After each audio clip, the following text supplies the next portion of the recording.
نحمدہ ونصلی علی رسولہ الکریم اما بعد۔ پارہ نمبر 14 سورۃ النحل، آیت نمبر 1۔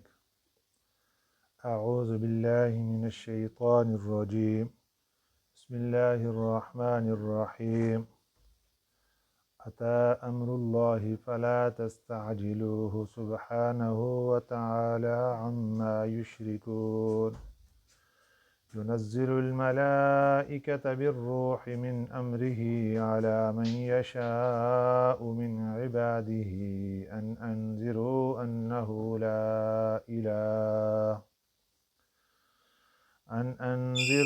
أنه لا إله إلا أنا فاتقون۔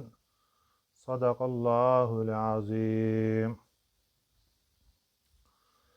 اس سورہ مبارکہ کا نام سورۃ النحل اس لیے رکھا گیا، نحل کہتے ہیں شہد کی مکھی کو۔